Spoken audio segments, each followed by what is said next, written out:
Welcome to the short heart opener yoga flow. Get ready to breathe into your chest, feeling a little bit lighter and kinder as the body expands to take up space. Flow with me through gentle back bends in order to reconnect to your body's wisdom and intuition, opening up to a more aware and compassionate self. Meeting me in a child's pose whenever you're ready to step into your flow. Taking a few moments in your child's pose just to settle into your body.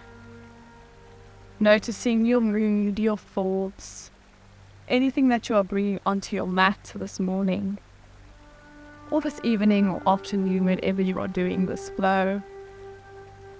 Maybe starting to deepen the breath, seeing if you can expand through the ribs and the belly, feeling the expansion onto or in between your legs. And on the exhale, relaxing, softening, becoming heavier and heavier on your mat, allowing the earth to completely hold you.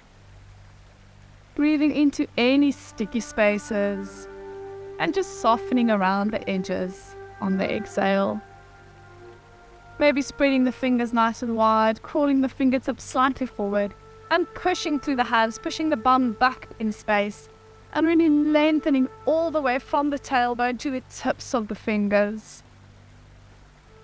Feeling the space you may be creating in your chest area, melting your armpits towards the floor. Taking one more slow, deep breath here.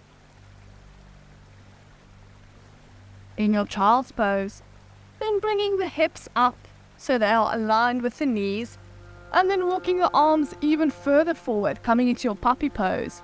Then either placing your forehead on the mat again, or maybe placing your chin on the mat. If you want a nice deep stretch into the shoulders, melting the armpits down towards the floor. Again, pushing into the fingertips, pushing the bum towards the back of the room.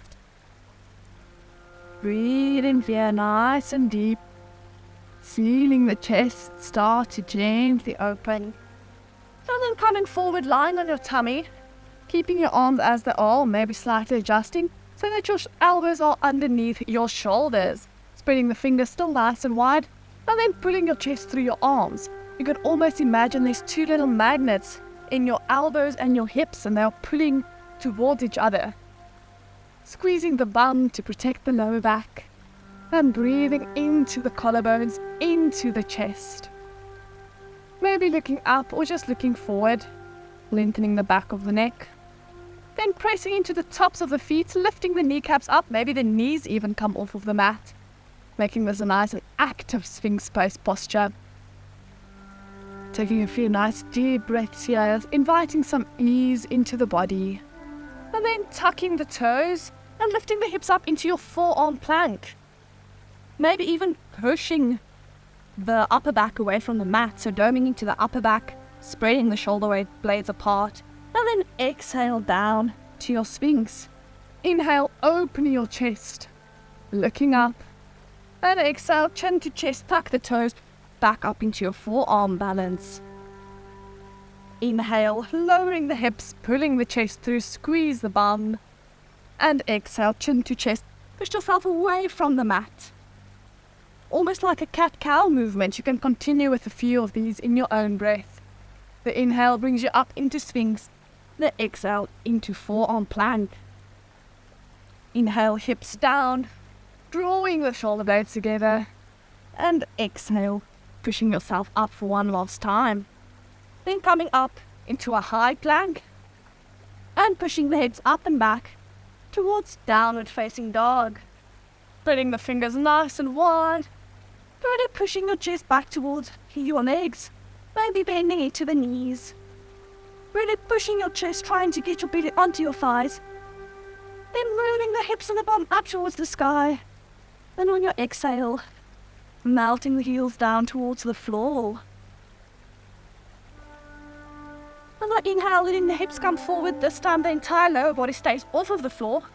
For up dog, relaxing the shoulders away from the face, opening the chest, look up, squeeze the bum, and exhale, back to downward facing dog. Your inhale brings you forward into an upward facing dog, squeezing the shoulder blades together, and exhale, push yourself away from the mat, up and back, chest to legs, downward facing dog. Continue with a few of these, your own breath as well, bringing as much ease and gentleness in here as you can, keeping the toes tucked or rolling over them every single time. It's all up to you. Last time in up dog, and then exhale, and downward facing dog, taking 2 deep breaths here, maybe even a clearing breath or 2. So inhale through the nostrils and exhale it out through the mouth.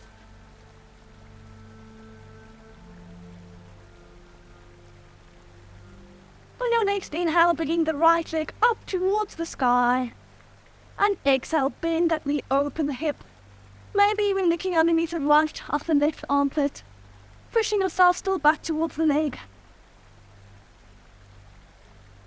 Flexing your foot, trying to get your heel to your bum. Then on the exhale, stepping that foot over, first coming down, and then pushing yourself up into your wild thing. Left leg is straight, right leg is bent, opening the chest towards the sky. Exhale all the way back to 3-legged downward facing dog. Then taking your right leg out to the left hand side and coming into fallen triangle. Pushing yourself away from the mat, opening the chest here, and again returning to 3-legged downward facing dog. Exhale, lowering the right leg down towards the floor and taking a breath in a downward facing dog. The next inhale takes the left leg up towards the sky. Exhale, bend the knee, open the hip. Squeeze the bum and lift that knee a little bit higher. Exhale, step that leg over. First coming to sit down, and then pushing yourself up into wild thing. Breathing through the chest, the collarbones, and then coming back into your 3-legged downward facing dog. Bringing your left knee to your chest, and then taking that left foot all the way through, and opening up towards the sky for a fallen triangle. Then slowly moving your way back into 3-legged downward facing dog, and then mounting the left leg towards the floor. Inhale, right leg up towards the sky. Exhale, step it in between your hands. Lowering the back knee down, coming into a low lunge. Making sure your front ankle is underneath your knee. Then sinking the hips nice and low. Forward. Maybe bending into the back knee here. Taking your right arm up and over and grabbing hold of that foot. Opening the chest towards the sky. Maybe pushing with your foot into your hand and with your hand into your foot. Then releasing the foot, releasing the hand all the way down. And then stepping your left foot, your back foot, so tucking the toes, lifting the knee up. And then stepping it forward, coming into a malasana. So your heels are on the mat, your toes are just off of the mat. Yogi squat. Sitting nice and deep, elbows on the insides of your knees. Drawing those legs nice and open. Maybe swaying from side to side here.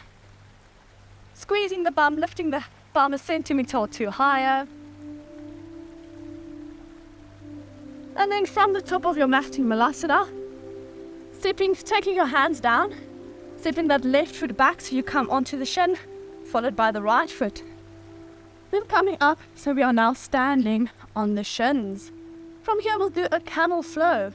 So option to tuck the toes, bringing the heel slightly closer to you. Then taking the right hand to the right heel, left arm circles your entire body before opening the chest to the sky. And again circling your body, coming up to center. Left leg to left heel, circling your body with your right arm, opening the chest. And then moving through a few more rounds of these, sinking them with your breath. Really pushing the hips forward as you open the chest, squeezing the bum. And then we'll do one last round on each side before attempting full camel. So entering for whichever side was the easiest or most comfortable for you. Taking your other arm all the way around and grabbing both of your heels, thumbs on the outside, squeezing your hips forward, maybe even looking back. Breathing through your mouth if it's difficult to breathe here. And then whenever you're ready, chin to chest and slowly come all the way up. Then mermaid's tailing your legs all the way around to come to the front of your mat. Slowly making your way onto your back. We'll end today's class with the short savasana, lying on your back. You have the option, if you have a block or a pillow or anything else, to place it underneath your shoulders to really open up the chest even further. If you like the sensation, know that if you do this, the neck and the throat, the front of the neck, the throat area, will also lengthen. And you might want to breathe through the mouth if you're struggling to breathe through the nose. If at any time this becomes uncomfortable, you can move the block around or take it out completely. Know that this is your rest, so do whatever feels the best for your body. Allow your body to settle. Then bringing your awareness into your heart space, feeling the gentle rise and fall of your chest as your entire body fills up with air, with life. Maybe even placing a hand over your heart, knowing that your heart space is pure magic. When you allow the infinite love of the universe to flow through you, you will be able to let your inner true self shine. Imagine that you are wrapping yourself in love, being so present with and grateful for this body and your movement practice today. May love follow you wherever you go.